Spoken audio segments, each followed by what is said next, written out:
আমার নাম হলো মোহাম্মদ বাবুল। সমস্যাটা হচ্ছে ভাই আমি আমার ওয়াইফ অসুস্থ প্রেগনেন্ট অবস্থায় আমি চরপেশন একটা হাসপাতাল আছে মেঘনা ডায়াগনোস সেন্টার এবং ওদের একটা প্রতিষ্ঠান আছে ইকরা হাসপাতাল। ওই মেঘনা ডায়াগনোস সেন্টারেই গাইনি ডাক্তার আছে আখি আক্তার। ওনাকেই সর্বপ্রথম থেকে ওনাকেই দেখাইতেছি। ওরা 10 তারিখে ডেট ছিল, আজকে হলো 5 তারিখ। আজকে একটু আমার ওয়াইফ অসুস্থ বোধ করলে আমি হাসপাতাল নিয়ে আসি। নিয়ে আসার পর ওরা টেস্ট মেস্ট দিয়ে অনেকগুলা দেওয়ার পরে কয় সবকিছু ঠিক আছে, আপনার আমাদের একটা প্রতিষ্ঠান আছে ওই পাশে, এটাতে নিয়ে ভর্তি করান, আমি ওই জায়গায় গিয়ে দেখবো। ডাক্তার আমাকে এই কথা বলছে। আমি ওই জায়গায় গিয়ে ভর্তি করাইছি। ভর্তি করানোর পরে ওষুধ টষুধ লেখা দিলে গুলাই না দিলাম সবকিছু। আমাকে বললো বেলাট লাগবো, আমি বেলাটও জোগাড় করে তাদের ফ্রিজে রাখছি। 3:30টার দিকে তারা ওটিতে ঢুকাইছে ডেলিভারির জন্য। ওটিতে ঢুকানোর পরে 1 থেকে দেড় ঘন্টা হয়ে গেছে গা। কোনো রোগীরও খোঁজখবর দিতেছে না, কি হয়েছে না, আমাদেরকে কোনো রেজাল্ট দিতেছে না, আমাদেরকে কোনো ভিতরে যাইতে দিতেছে না। পরে যখন আমি রাগে গেছি, আমি রাগে যাওয়ার পরে ওটার ওই প্রতিষ্ঠানের মালিক আমাকে আইসা বলতেছে যে এত বড় বাচ্চা কি নর্মালি ডেলিভারি হয়? আমি বললাম সেটা তো আমি জানি না, সেটা তো ডাক্তার জানে, এখন কি হয়েছে সেটা আমাকে বলেন। পরে আমাকে বলে তো আসেন ভিতরে। ভিতরে নিয়ে গেছে বাচ্চার দ্বারে, বাচ্চা মরা, মানে নাভিতে অল্প একটু দম আছে, হালকা হালকা লাভ হইতেছে। পরে আমি বললাম যে বাচ্চার এই অবস্থা কেন? বাচ্চার ওয়েট বেশি, এই জন্য নর্মাল ডেলিভারি করতে গিয়া এই সমস্যা হয়েছে। তো আমি কি সেটা নর্মাল ডেলিভারি করে যদি না হয় সিজার লাগলে আমাকে বলতেন, যদি আপনারা না পারতেন অন্য জায়গায় নিয়ে যেতাম। আর ডাক্তার কোথায়? পরে আমার গার্ডিয়ান যারা ছিল তাদেরকে জিজ্ঞেস করলাম যে ডাক্তার এখান থেকে পাঠানোর পরে ওইটাতে একবার আমার রুগীর গিয়ে ডাক্তার দেখে নাই, এবং কি এই যে ডেলিভারিতে সমস্যা হয়েছে ডাক্তার কোনো খোঁজ খবরও নেই নাই। ওরা ওখানে ওটা থেকে একটা ছোট একটা মানে পিচ্ছি মেয়ে নার্স আছে, পোশাক করানো নার্স নাকি তাও আমি জানি না, আমার মনে হয় না যে নার্স।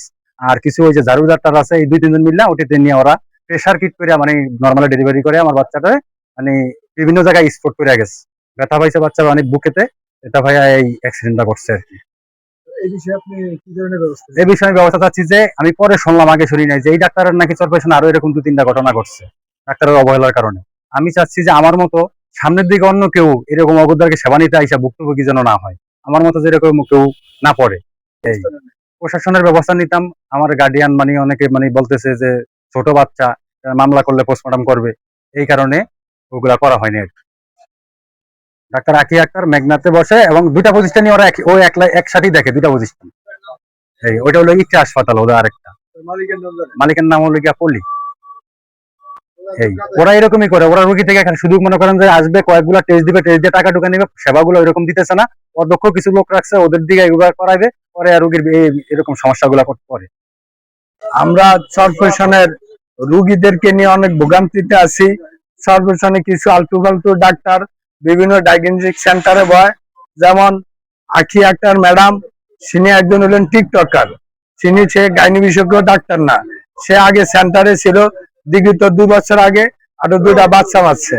এখন আজকে রোজ রবিবার দুপুর 2টার দিকে আমার এক ভাই বাবুল ভাই একতা ডাক্তারের তার বাচ্চাটারে মেরে ফেলছে।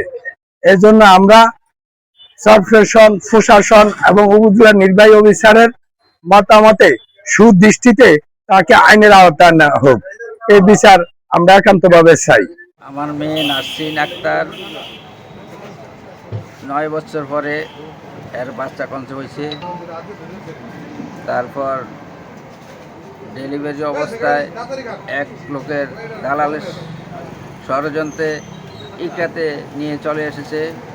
আমি আসিয়া দেখলাম সেখানে আখি ম্যাডাম এক ডাক্তার, আমি জানি এর সম্পর্কে অনেক বাচ্চার জীবন নষ্ট করেছে, এর ব্যাড রেকর্ড খারাপ। সেই জন্য আমি সেখান থেকে আমার মেয়েকে অনেক খারাপ এরা করছে। তারপর আমি সেখান থেকে আমার সন্দেহমূলক অন্য হাসপাতালে নিয়ে আমার মেয়ের চিকিৎসা নিয়েছি।